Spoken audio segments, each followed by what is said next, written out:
Hey everybody, yeah, it's a Sunday afternoon. I'm taking a break from football. For you across the pond, that's not soccer. Today I'm going to do one I've been sitting on for a little while, and I figured I'd try it. I have one more bottle, very limited edition from Big Sky Brewing Company out of Montana. I like most of their stuff, and I'd never seen this before, and we had some at our local store last year. So this is the 2013 edition of their Ivan the Terrible Imperial Stout. It says beer aged in American oak bourbon barrels. Big Sky Brewing's Ivan the Terrible Imperial Stout is brewed according to the traditional style, using English hops and the finest American malt. So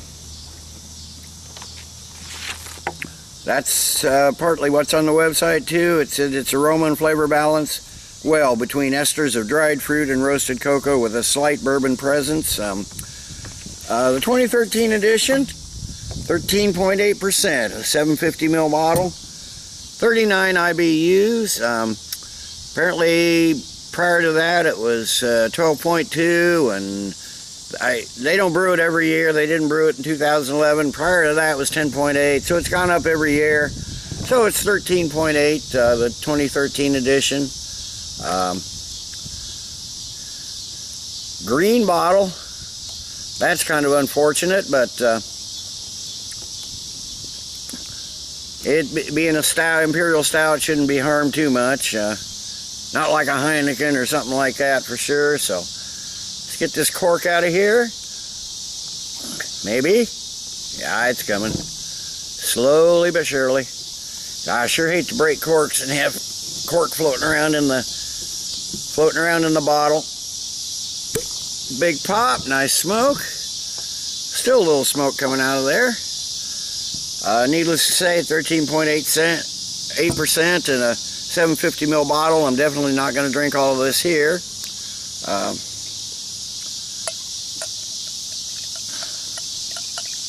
Get it poured.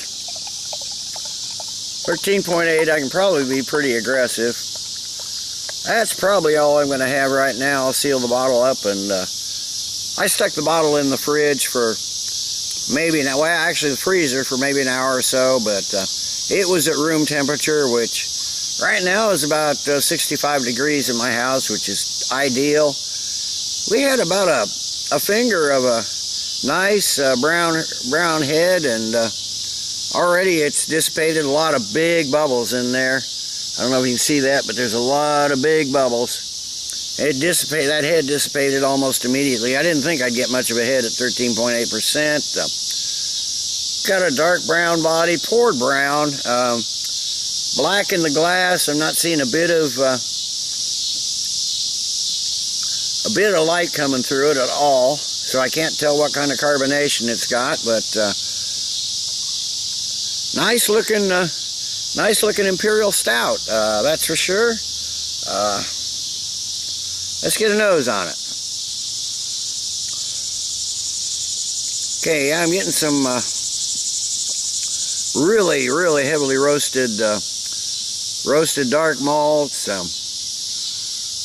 Light char note to it. I don't know if they were charred oak barrels or not. It just said, well, it said oak bourbon barrels, so I'm assuming they probably were. Little dark chocolate in there, maybe a little milk chocolatey sweetness too. Little caramel, some licorice, and some vanilla, probably from the barrels. Definitely got some dark fruits. There's just a hint of bourbon in there for being, well, I think it said aged for a minimum of 3 months in American oak bourbon barrels. So a minimum of 3 months. So 3 months, if most of it was 3 months, it's probably not really long enough to pick up a lot of that bourbon. So there is a light bourbon note to it, but and I'm not really picking, at least on the nose, I'm not picking up any of that 13.8% alcohol. So let's get a taste.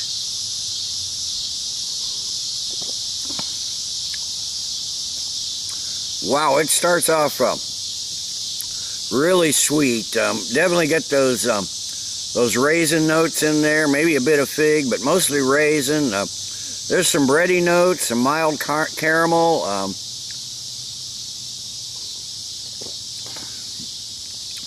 When it gets to the middle, the chocolate comes out, primarily that dark chocolate, just a little bit of yeast, and again, more malts there.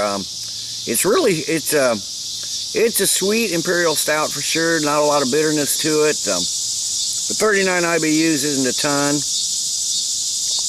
And it said they did use English hops, so it's not going to have that citrusy bitterness that you get on some American style Imperial Stouts. This seems to be English hops and American malt, so it's probably more of an English style of an Imperial Stout, which is fine with me. Those are darn good.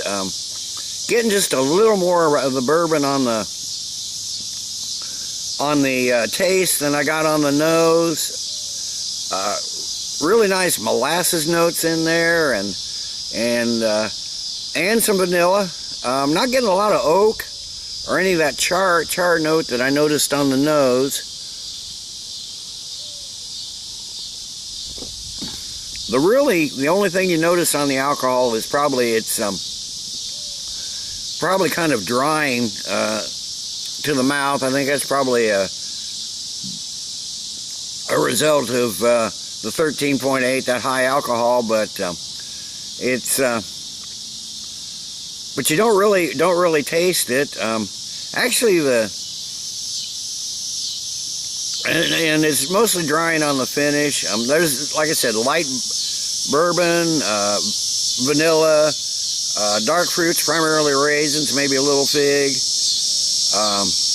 It's for a big Imperial Stout. The mouth feels pretty low, but it's maybe medium bodied, but it's got a really low carbonation, and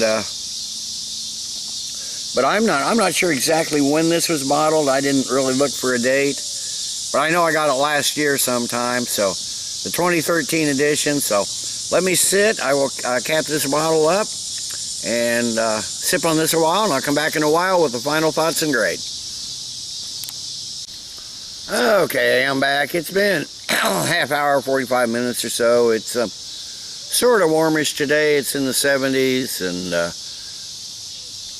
but that drenching humidity is gone, which is really nice. I got a little owl hooting off in the trees over there, and the yearly cicadas are screeching, or whatever they do, however you want to call it, what they do. But really nice day out here. But anyway, back to the beer. Yeah, this is a limited edition. They only do very small batches of this. This is 1340 of 3,000. So apparently in 2013 they only did 3,000 bottles. I'm not sure what they did other years. This is the only year I've ever seen, and I figured I had to pick one up. I do like Big Sky. You'd think for a brewery out of Montana, you sometimes wouldn't expect much, but they make some darn good beers. I'm not a big fan of brown ales, but their Moose Drool is one of my favorites.